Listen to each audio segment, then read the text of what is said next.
let's go back to experiments. So I want to Okay. share this. We're going to probably break this into another video and we'll do the whole thing as one. If you want to keep watching, that's fine. But experimenting with Dispenza's work, I think that's a great topic. And I am currently devising my own experiment. This will be the first time I share this. So Dr. Joe has been talking about telomere length.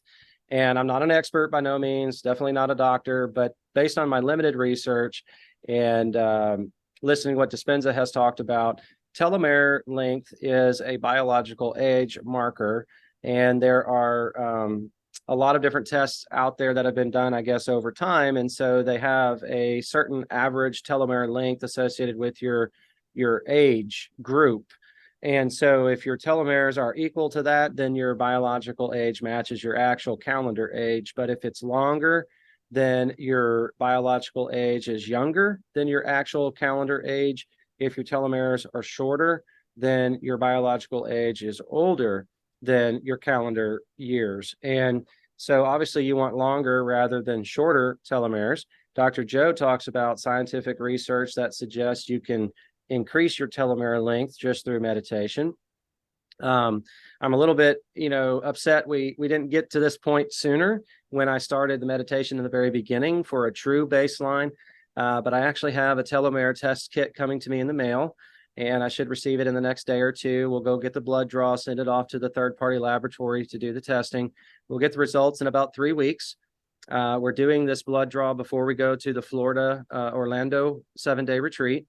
My goal is to get a baseline pre and a test result post event. And I want to see, first of all, I want to see where I'm at currently today, of course, and if I'm average or not, and then see if we have any change just from attending a 7-day retreat. And then I'm going to do another one within 6 months of just pretty much daily meditation practice and see what happens. And so I'm kind of excited about the experiment. It's not that expensive. Yeah.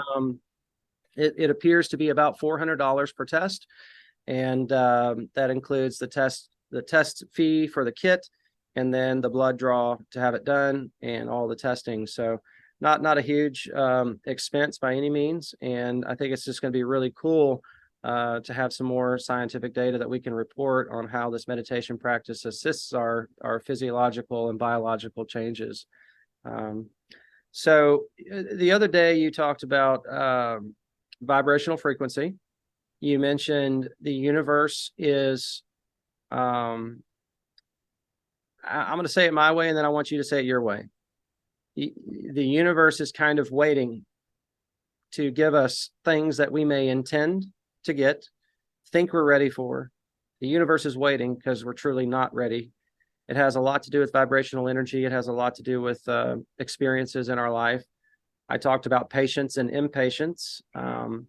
Patience has a very high vibrational level. Impatience would be a low vibrational level. So, we brought up the specific example of trying to manifest a very large sum of money, and we may not be ready to manage that kind of money. And this could be extrapolated to a lot of different types of large manifestations that are taking us to a much higher level than where we may be presently at. And so just wanted you to kind of share in your words what we were talking about and give some guidance to our audience.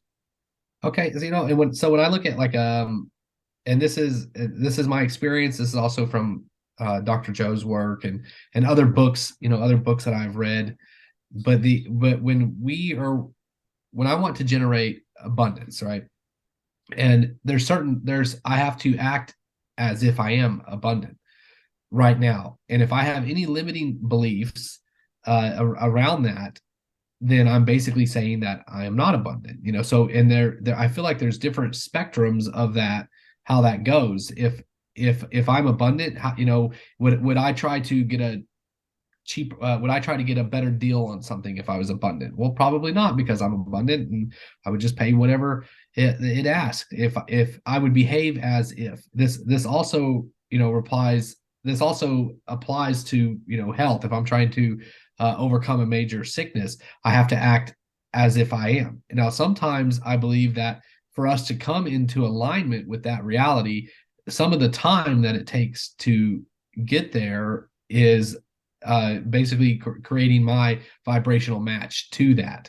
The same way I was talking in my relationship, I had to come to a vibrational match to be able to have that relationship. Because if not, even if it came to me, I would not be able to maintain that relationship. When it comes to, let's say, a large amount of money, I've said it could kill me if I, if I had that much money, I would not know how to manage it. I wouldn't have the proper the proper, I guess, tools or spiritual tools inside of me to be able to live like that. So sometimes I have to do the work, and through meditation, it's not sometimes I have to do the work. I have to do the work through meditation. Oh, that's right.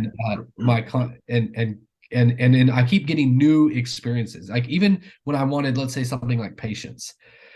Well, I wasn't just given patience. The universe gave me a bunch of situations for me to be impatient. And whenever I would go through all of those situations and finally, when I finally got to the point and surrendered and just said, it'll be when it'll be, being, it's like I passed the test. If if I pray for patience, it seems like the universe sends a bunch of spiritual sandpaper into my life that is of people that are very can be difficult to deal with.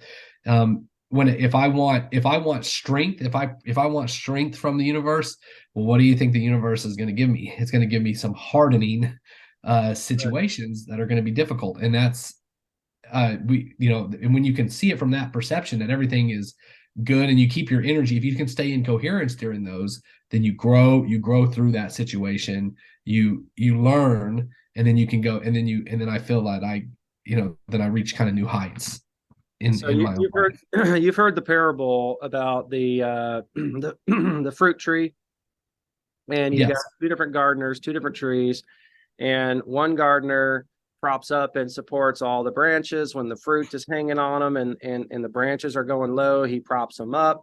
And when he's worried about the wind breaking the branches from storms, and you got the other gardener who doesn't do anything really, he lets the branches hang low, and he doesn't brace the tree from any wind and stuff. And the difference is the tree that was braced performs poorly. It's weak. The branches are weak, the tree itself is weak. The tree that the gardener did nothing to is strong. And I love that parable because it's the storms of life that make us strong. It's the burdens, the fruit hanging on that branch is the burdens of our life that develop us into our character that we are. And you're mentioning the universe not giving us what we ask for right away, but giving us kind of a set of lessons to go through. It's just like that. Yes. Yes. I totally agree. Because, I mean, because how would I, if I'm not already abundant, if I'm not living my life right now as an abundant person, what would happen if I got $100 million? Well, I would spend it out of a place of lack, and I would be stressed out, and I would be trying to control it, and then I would then I would try to hoard it because I would think I could never get it again. And then all of these things, would create misery. It would create immense amount of misery in my life. But if you're in a place of abundance, well, I can give it away, I can help others, and that's the whole. And the whole point is the whole point is not to get the $100 million. The point is to be happy and feel abundant today, right now. And I love it. That's and then that's when it comes. That's when it comes. So I was just thinking while you were talking about my own personality, my own character. I think I can resonate with a lot of people when I say this. We do not like to learn because typically learning is difficult. It pushes us in ways we don't like to be pushed, human nature wise. And so if there is a goal out in front of us, it makes us more motivated to go through the learning process. So take for instance, I want $100 million. Okay. What do we have to learn and grow to get there, to be responsible, to be abundant? If that money came tomorrow, you would shortchange yourself on all that learning. Dr. Joe talks a lot about our evolution. We need to be evolving. I was thinking about my wife, our relationship, all the stuff that we've been talking about, relationship wise. And I'm going to be honest and transparent. I'm meditating, trying to manifest the most perfect relationship. And if that happened tomorrow, which is what I would love, I I feel like I wouldn't learn. I feel like there's still a lot of stuff. I'm finally starting to awaken to things like you were mentioning. I am the problem. Okay, well, if I'm the problem, where am I the problem? How do I change to be the solution?